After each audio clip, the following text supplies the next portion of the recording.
Faleminderit Vlera që erdhet, pikë së pari, jam e nderuar që jam pranë jush.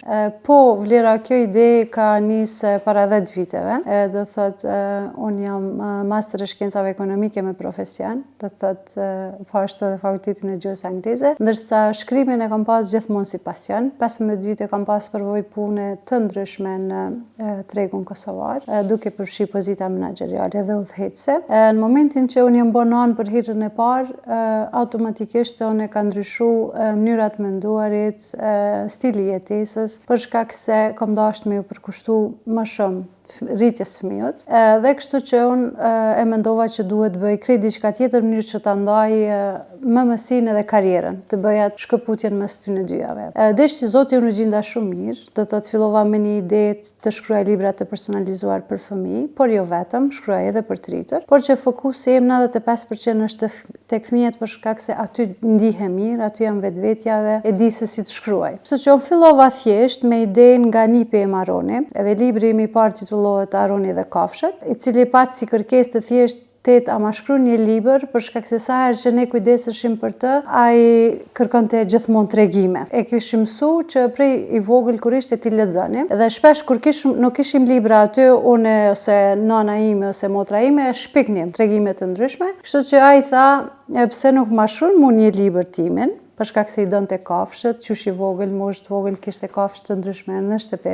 Motra detyroi t'i mbante edhe në banesën e saj. Kështu që më tha, teta ma shkruaj një libër edhe unë kam pastaj gjithmonë tregimin tim edhe ju ma lexoni kurdo që unë ju kërkoj. Edhe unë i premtova atij, thash po Aron, teta ka me ta shkruaj librin. Kalon kështu një kohë, një periudhë, Aroni u rrit 4 vjet e gjysmë dhe unë se kisha mbush premtimin. Në pushimin e Leonis, duke biseduar me bashkëshortin tim, thash kam nevojë të bëj diçka time në mënyrë që mos jem e fokusuar edhe të orë jashtë shtëpisë, por që të jem edhe në shtëpi, edhe më thot, po pse s'po provon diçka me të shkruarit, për shkak se është pasioni yt, ke hobi, ke mundësi, pse nuk po provon? Edhe unë e bëra atë punë. Fillova e bëna librin për Aronin, ishte libri im i parë. Në librin tim të parë kam përshkruar personalitetin e Aronit, gjërat e rëndësishme që kemi dëshirë me i majtë mend, sikurse pesha e lindjes, gjatësia, kush ka qenë me nanën, si ka kaluar shtatzania e nanës, e tjera gjëra që edhe na kishim pas dëshirë me ditë për veten tonë. Mirë po ka qenë totalisht pa fotografi, vetëm me ilustrime, sepse ideja fillimisht nuk ka qenë që libri të jetë me fotografi. Edhe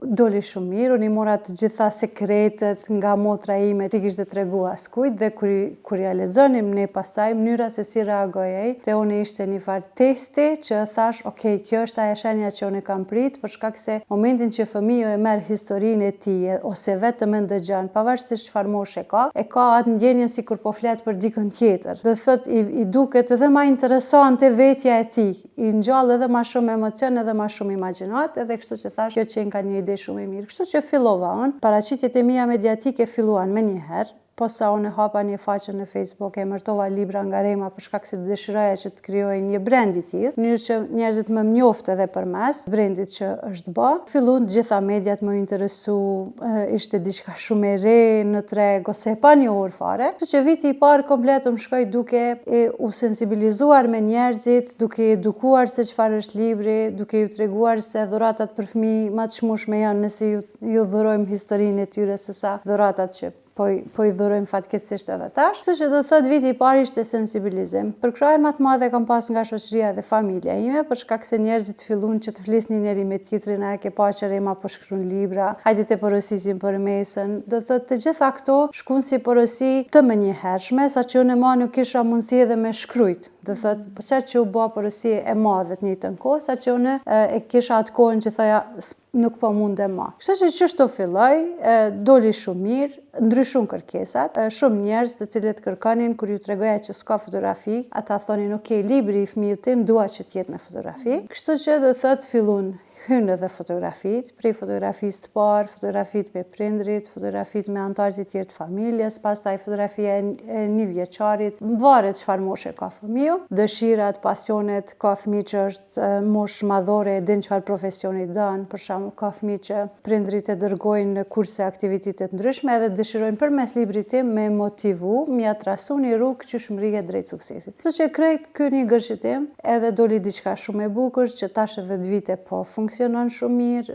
do thotë kërkesat janë gjithmonë të njëjta, veç a ki mundësi me shkru, edhe është diçka që unë e bëj me shumë pasion, me shumë dashuri dhe shumë përkushtim. Kemi raste për shembull kur fëmijët, nipat, mbesat i kanë bërë dhurat gjyshes për 70 vjetorin, kanë bërë komplet një libër për jetën e saj. Nuk është biografi, po është dedikim, për shembull secili ka shkruar ndonjë poezi, ndonjë prozë, ndonjë tregim nga fëmijëria se çysh gjyshja ka ndikuar në jetën e tyre. Kemi shkruar për shembull libra për sakrifica për të bërë prindër, se si një nanë ka bërë shumë sakrificë për 20 vjet derisa nuk është dorëzuar asnjëherë derisa është bërë nanë. Do thotë bashkëshorti ka dëshiruar që me i bëu një libër dedikim gruas vet me gjitha peripetit, me gjitha mundimet, po në fund pastaj i ka përfshi edhe 3 fëmijë, se ka lind 3 njak, i ka përfshi edhe 3 fëmijë, edhe mënyrën se çysh ju ka ndryshuar jeta, do thotë ndikimin që e kanë pas fëmijët, pastaj edhe te nana, edhe te raporti që. Kështu që po, kam edhe libra që kam shkruar shumë për të mëdhej. Mirë po vlera, po tregoj që librat për të mëdhej janë paksa të komplikuar për me shkruar dhe merr shumë kohë, për shkak se ty të vijnë shumë informacione. Të vijnë me njoft, ndoshta shpesh të vijnë edhe me u taku, për shkak se për fëmijë është më lehtë, ti përdor imagjinatën shumë raste dhe nëse nuk ja qëllën, ose për shembull e ke vënë një personazh caktum në storje, nuk çon pesh, mirë po nëse i ndryshon dhanat e të mëdhejve, atëherë të rriturve, atëherë është pak më telashe. Kështu që për atë arsye thash që më flen zemra më shumë tek fëmijët për shkak se e du imagjinatën, du me përdor personazhe, kështu që do thotë ai ndërtimi, ajo ndjenja më shumë është tek fëmijët. Ashtu ide në kontekstin e librit e bëjmë bashkë. Për shembull, jo gjithmonë vetëm prindrit, po halla, tezja, shoqja për fëmijët e shoqës, do të gjyshja për nipin ose mbesën, e bëjnë kërkesën në faqen time në Facebook. Edhe më thonë Remzi, çfarë dona duhet? Na e kemi bën një lloj pyetësori që në fillim, në mënyrë që me kuptu karakterin, personazhin, me çfarë lloj fëmie kemi të bëjmë, po paka shumë edhe me familjen, por që na ndihmojnë shumë edhe fotografit. Për shembull, gjatë përpunimit fotografive kemi shumë vende që kanë vizitu, edhe na për shembull e përfshim tregim edhe një vend të ndryshëm që e kanë vizitu fëmijët. Kështu që do thotë mi dërgojnë dhanat, emrin mbi emrin, të gjitha janë personale, se pjesa e parë e librit është me të dhanat e fëmijët, mi dërgojnë fotografit familjare, 20 fotografi zakonisht mundohemi me përfshi. I përpunojmë, libri ka edhe ilustrime që përfshihen aty në mënyrë që për moshat që janë më të vogla përmes ilustrimeve me kuptu tregimin, përderisa na e lexojmë, ai përmes ilustrimeve mundet me kuptu tregimin. Ndoshta unë edhe pse punoj me fëmijë, profesioni jam i dytë që e bëj aktualisht është mësim plotësues për fëmijët, që nuk arrin mjafto shumë në shkolla për gjuhën shqipe dhe matematikë. Edhe unë çdo ditë e përdori këtë fjalë, them unë çdo ditë mësoj diçka të re për fëmijët. Aja pafajësia, për shembull, edhe kur e thojnë një pavërtet, mënyrën që e thojnë, të bën me kuptu që okej, kjo është përtej asaj që një i rritur për shembull din me bo me qëllim ose nuk din. Kështu që do thotë pikërisht çaja që theti, imagjinata dhe pafajësia që kanë fëmijët gjithmonë të shtyn drejt tyre. E njëjtë është edhe me ndjenjen time ndaj të moshuarve. Unë këtë ndjenje kam edhe ndaj të moshuarve. Do thotë kjo është diçka që nuk e kanë të gjithë njerëzit, me kohë e kam mësuar që se kanë të gjithë njerëzit, unë kam menduar që të gjithë njerëzit i dojnë fëmijët, kafshët edhe të moshuarit. Mirë po me kohë kam kuptuar që do thotë ka ai diskrepanca këtu. Mirë po do thotë mundohem që gjithmonë të kuptoj realisht se çka dëshiron një fëmijë, edhe mënyrë që çfarë dëshirën me përfundu si sukses ose si profesion. Po, në faqen Libra nga Rema, zakonisht vjen kërkesa, qoftë prej prindit apo kushdo që e bën dhuratën, edhe do thotë unë ju dërgoj të gjitha gjanat që më duhet, e bëj përshkrimin, e bëjmë së bashku idenë se çysh po dëshiron me u zhvillu libri, pastaj i kërkoj edhe fotografit, momentin që plotësohen të gjitha të dhënat, unë veç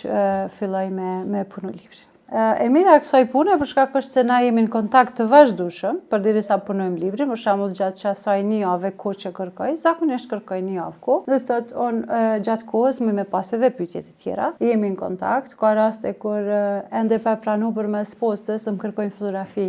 Rema mundë me pa librin se ç'është ka dalë, kështu që na mujmë edhe me tërgu.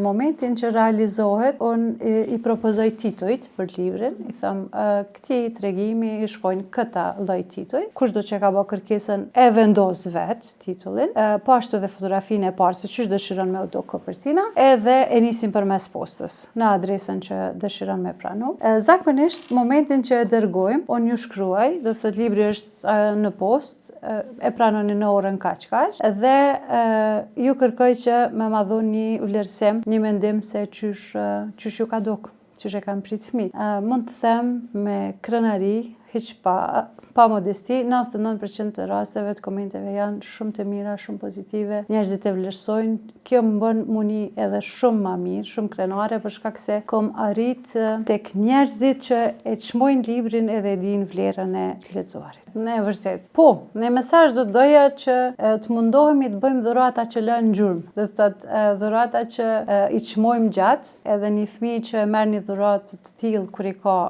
qoftë edhe 10 vjet, kur ti bën 3-4 vjet dhe e merr dhe lexon historinë e vet, besom që sa herë ta lexon çat histori ka më qenë mjaft emocionuese edhe ka mu kthy. Shpesh prej neve, për shembull në moshën që jemi, kishim pas qef me i ditë plot dhana, plot prej nanave tona, ose i kanë shkru dikun letra, pastaj periudha e luftës i ka humb ato dhana. Edhe shpesh kur mbledhemi shumë njerëz dhe kthehemi në kujtimet të fëmirisë, unë e shoh sa kanë dëshirë njerëzit me fol për fëmirinë e vet. Kështu që mendoj që është një dhuratë shumë e mirë për shkak se e lën gjurmën, e lën historinë për gjithë jetën në një libër të caktuar. Nëna Kumrie, do thotë që tregova fillimisht, nipat, mbesat, vajzat, djemt, gjithë nuset i kanë bërë secili nga një dikim për 70 vjetorin e saj. Kureshtje dhe diçka shumë interesante ishte për shkak se Zoja Kumrie i ka rrit fëmijët e vetme për shkak se i ka vdek bashkëshorti në moshë të re, edhe dinte me lexu. E më dërguan video në momentin kur e ka marrë librin e saj edhe qysh u emocionu për shkak se krit kujtime, qysh kanë qenë fëmijët e vegjël, qysh janë rrit me vështirësi financiare. Sa që vajza e saj që ka bërë porosin tha, Remzia na u friksum shumë që pe gjen anën diçka për shkak se ka tensione, ka sheqer, adin emocionet që ja kemi ngjall na, kanë qaq të fortë asa që na u friksum që po bojmë dëm, por jo e kish marrë shumë mirë, pastaj më falenderoj shumë, adin tha se ke buni diçka që neve kam na mbet krejtve kujtim si familje edhe për shkak se na jemi të përkohshëm këtë botë, edhe gjërat që shkruhen ato mbesin pas neve që lajmë gjurmë janë këto. Se dia e dini, një nxënës tashmë, nëse nuk gaboj, është dikun në klasën e 5 ose 6, është shpall kampion qysh në moshën 6 vjeçare në aritmetikën mendore. Dhe nana e Lumit më kontakton para një viti, më duket para një viti, edhe më thëtë Remzie veç sa e mi kthy, Lumi ka fitu për të 6-ën herë vendin e parë në aritmetikën mendore në Dubai. Edhe më thëtë që du m'ja bo një dhurat librin, a mundesh me përshkru njënën prej garave, i marrën e gjitha informatat edhe me përshkruj.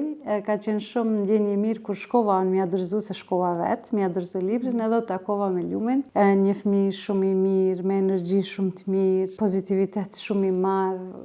Besoj që është një vlerë e shtuar për gjithë. Shumë mirë, i ka pëlqyer shumë, janë gjitha fotografit me aktivitete në për vendet të ndryshme, në për garat të ndryshme, pastaj fotografit me vllaun, qysh ka qenë bebe, dhe thotë ishte një ndjenjë shumë e mirë edhe për Lumin edhe për familjen e tij. Normal, gjithmonë falenderoj për mënyrën se ndoshta shumë familjar din me shkru, i kishin shkruar edhe vet kur e kishin pa, por mënyrën se qysh ti e bën kronologjinë edhe mënyrën se qysh e përpunon një të dhanë, që ajo është ajo që e bën diferencën.